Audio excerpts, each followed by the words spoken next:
네, 안녕하세요. 트레이딩룸의 카도입니다. 오늘은 좀 정치적인 이야기일 수도 있고 아닐 수도 있는 이야기를 해보려고 합니다. 그래서 조금 불편하신 분일 수도 있어요. 근데 한번 앞부분만 좀 들어보시고 만약에 이거 좀 약간 정치적인 것 같은데? 라는 생각이 들면 뒤로 가기를 누르셔도, 당연히 물론 여러분들 자유지만 뒤로 가기를 누르셔도 상관없는 내용이에요. 자, 오늘 얘기할 건요, 금투세입니다. 자, 지금 연이은 화제예요. 근데 이게 좀 우리가 잘 뜯어볼 필요가 있어요. 이 세금이 결국 이 시장을 어떻게 만드느냐에 따라서 우리가 더 공격적으로 투자하느냐, 더 보수적으로 투자하느냐에 결정을 해야 되거든요. 그래서 이거는 좀 우리가 잘 살펴봐야 돼요. 근데 일단 이 금투세라는 게 뭐냐, 진짜 말 그대로 투자에 대해서, 소득에 대해서 세금을 매긴다는 겁니다. 자, 그럼 그동안 세금은 어떻게 매겼었느냐, 우리가 대주주 기준이라고 하는 10억 이상 투자자들에 한해서, 10억이라는 건 내 전체 시드가 아니에요. 한 종목에 들어간 주식이 10억을 넘느냐, 언제? 연말 기준, 그러니까 1년의 마지막 거래의 기준으로, 체결되어 있는 기준으로 10억이 넘으면, 이 10억이라는 거는 가족을 다 포함합니다. 가족을 다 합산해보니까, 야, 너 10억 넘는 것 같은데? 너 그러면 소득 나면 소득 신고해. 라고 하는 게 그동안의 소득세였어요. 자, 그러면 주식에서는 원래 소득세가 없었느냐? 네, 없었습니다. 주식에서는요, 이 10억이 넘는 사람들 제외하고는 양도소득세가 없었어요. 대신 우리가 몰래요, 거래세를 내고 있었습니다. 그래서 우린 결국 세금을 내고 있던 거죠. 자, 그런데 이걸 어떻게 바꾸겠다고 했냐면, 5천만 원 이상의 주식 소득이 있는 사람은 세금을 내세요라는 거예요. 자, 결국 뭐냐면요, 5천만 원 아래인 사람, 그러니까 내가 소득이 5천만 원이 안 된다라고 하는 사람들은 이거에 따르면 세금을 덜 낼 것이고, 5천만 원이 넘는 사람들은 세금을 더 내야 되는 거예요. 자, 그러면 여기서 이제 한 가지 의문이 생겨요. 아니, 나 1년 동안 주식으로 5천만 원 못 버는데요? 라고 하실 수도 있습니다. 네, 맞습니다. 5천만 원 못 버시는 분들이 대부분이겠죠. 그리고 5천만 원 이상 버는 사람들은 상위 0.9%라고 합니다. 자, 그래서 이 0.9%라는 숫자에 좀 주목을 해볼게요. 자, 이 0.9%라는 거를 저는 다른 데서 똑같이 찾았어요. 수능 성적 기준, 이과 기준으로 상위 0.9%는 의대에 진학합니다. 자, 그래서 이따가 이걸 가지고 조금 예시를 들어볼 거예요. 자, 그래서 이 사람들은 세금이 줄어들었으니까, 야, 너네 이거 좋은 정책이야 라고 지금 주장하고 있습니다. 근데 이거는 특정 정당이 아니라 전체적인 정치인들의 분위기가 지금 그래요. 물론 특정 정당은 지금 반대하고 있다고 하는데, 그 반대하는 정당조차도 과거에는 이 정책을 찬성했었거든요. 자, 그래서 요걸 좀 세부적으로 뜯어볼 건데, 일단 그 전에 실제로 이런 전례가 없었느냐, 금투세가 도입된 적이 있는 나라가 없느냐? 있습니다. 꽤 많아요. 자, 그런데 그 나라들 전체적으로 다 어땠냐? 금투세가 도입되고 나서 시장이 크게 무너졌었습니다. 대표적인 예시로 대만이 있어요. 자, 근데 그러면 우리가 이걸 좀 생각을 해봐야 될 것 같아요. 야, 근데 진짜 우리나라도 그렇게 해서 망가질까? 자, 그래서 아시다시피 저를 비롯한 부모님도 그렇고 저희 쪽은 통계에 대해서 되게 예민해요. 그래서 데이터에 대해서 꾸준히 검증을 하려고 합니다. 그래서 저희가 검증을 하기 위해서 선택한 방법이 뭐였냐? 키움증권 실전투자대회예요. 우리가 전체 모집단이 이만큼 있는데 얘네의 투표율이 51%가 달성됐는지를 확인하고 싶습니다. 근데 이걸 다 조사하는 건 결국 투표를 하고 투표 용지를 까보는 거랑 다를 게 없어요. 그래서 우린 어떤 방법을 쓰냐면요, 여기에 있는 사람들 무작위로 다 추첨을 하는 거예요. 그래서 여기에 있는 사람들을 추첨을 했다고 생각을 해볼게요. 자, 근데 이 5%라는 사람은 어떤 거에 찬성하는 사람일 확률이 있고 반대하는 사람일 확률이 있어요. 물론 이 전체 모집단을 대변하지 못하니까. 그래서 이 5%를 무작위로 5% 추첨합니다. 100명이 있으면 5명을 추첨을 하는 거죠.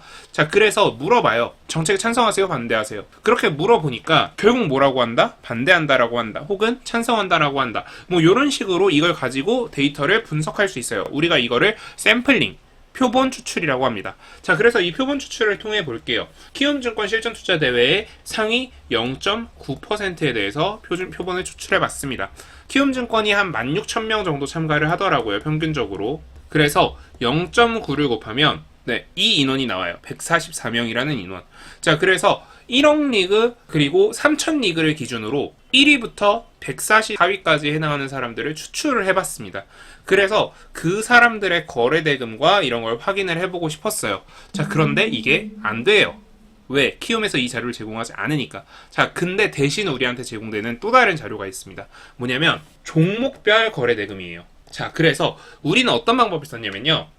키움 전체 실전 투자대회 참가자 중 어떤 사람이 144위에 있다라고 생각을 해볼게요. 안쪽에 있다고 생각을 해볼게요. 자, 이 사람이 매매의 비율을 조사를 해봤어요. 자, 결국 뭐냐면 예를 들어서 우리가 최근에 데모나 YTN, 한신기계 이런 종목들을 매매를 했다고 가정을 해볼게요. 자, 여러분들이 다 합쳐서 5억을 매매를 하는 동안 이 상위 0.9%는 이 종목을 얼마나 매매했느냐라는 게 제 의문이었어요. 왜? 이걸 바탕으로 우리는 실제로 이 사람들이 시장의 거래 대금에 얼마나 영향을 주는지 확인할 수 있으니까. 왜? 상위 0.9%한테만 세금을 매긴다면서요.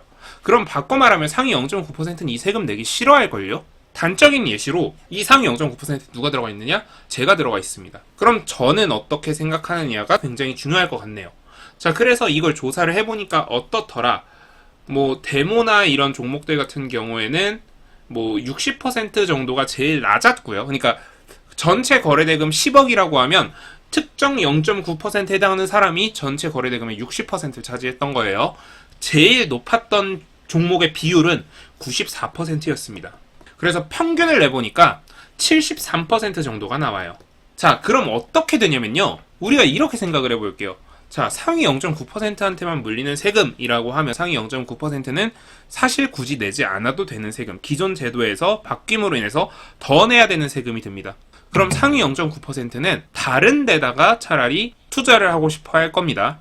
자, 그래서 시장에서 사라지는 유동성의 비율이 몇 프로? 27% 제외하고 나머지 전부인 73%라는 겁니다. 자, 그럼 어떻게 돼요? 시장이 당연히 급락하겠죠. 시장이 붕괴될 가능성이 굉장히 높다라는 거고, 자, 그렇게 되면 여러분들의 투자 수익은 오히려 더 크게 줄어들겠죠. 그래서 결국 시장이 완전히 떨어질 가능성이 높습니다. 그래서 저는 이 금투세에 대해서 굉장히 부정적인 거예요. 차라리 모든 소득, 모든 금융소득에 대해서 과세를 하되 세율을 낮춘다거나 이런 식의 방법을 사용한다라고 하면 차라리 저는 거기에 어그리할 수 있겠어요. 근데 5천만 원이 넘는 상위 0.9%에게만 과도한 세금을 내게 되면 당장 저 같아도 다른 암호화폐라던가 미국 시장으로 넘어가고 싶어집니다. 그러면 결국 시장이 크게 떨어질 거라는 거죠.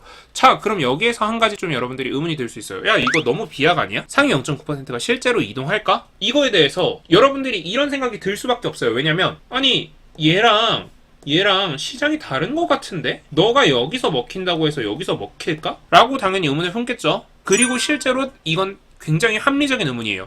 그런데 전 세계 경제 시장이 옛날엔 이렇게 다 따로 분리해서 볼 수 있더라고 하면 지금은 커다란 풍선처럼 돼버렸어요. 자, 그래서 여기다가 어떤 압력을 가하면요. 이 옆에가 상대적으로 부풀어 오르겠죠? 양쪽이 상대적으로 더 크게 부풀어 오를 겁니다. 자, 그럼 어떻게 돼요?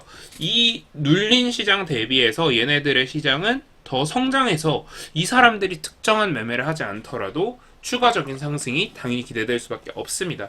우리나라 증시의 거래대금이 적은 것도 아니고 증시의 거래대금이 꽤 많은 상태에서 주요 선진국들의 투자 자금이 이동한다라면 그 국가들은 주가가 급등할 가능성이 높고 우리나라는 시장이 붕괴될 가능성이 있다라고 얘기를 하고 싶습니다. 아까 말씀드렸던 예시를 좀 추가로 해볼게요.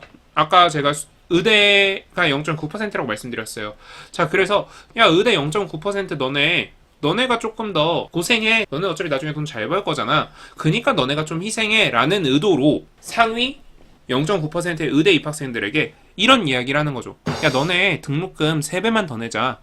그리고 너네 어차피 의사 공부할 거잖아. 6년 다니지 말고 8년 다녀봐. 라고 얘기를 한다면 상위 0.9%가 과연 국내 의대를 갈지 혹은 해외 의대를 갈지 국내에서 의학이 아닌 다른 선택을 할지 잘 생각해 보셔야 됩니다. 그리고 저는 이 의사들이 굉장히 지적 수준이 중요하고 그리고 시장에서도 유동성이 공급해주는 사람들이 굉장히 중요하잖아요. 그런 상태에서 그 사람들이 빠짐으로 인해서 내가 얻을 수 있는 이득이 있는지 그리고 똑같은 예시로 의사들이 조금 더 똑똑하지 않은 사람들 그러니까 조금 입결이 낮아지면서 덜 똑똑한 사람들이 의사가 되는 게 나한테 이득이 있는지 한번 생각해 보면은 조금 여러분들의 결정에 도움이 될 것 같습니다. 그리고 추가적으로요. 여러분들이 한번 생각해 봐야 되는 게 하나 더 있습니다. 자, 금융투자세라는 게 과연 실제 시장의 참가자들을 위한 일인지 아니면 금융투자소득이라는 명분으로 사모펀드의 투자금이 금융투자세로 넘어오게 되거든요. 자, 그러면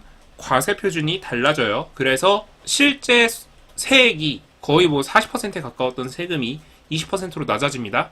과연 사모펀드에 투자하는 사람들이 누구이며 사모펀드에 투자하는 사람들이 어떤 이득을 챙기는지 한번 잘 생각해 보시면 도움이 될 것 같습니다. 저는 여러분들이 이 시장에 대해서 되게 부정적으로 생각하실 수도 있다고 생각하고요. 지금 제가 말씀드리는 게 특정 소수의 이익을 대변한다라고 생각하실 수도 있어요.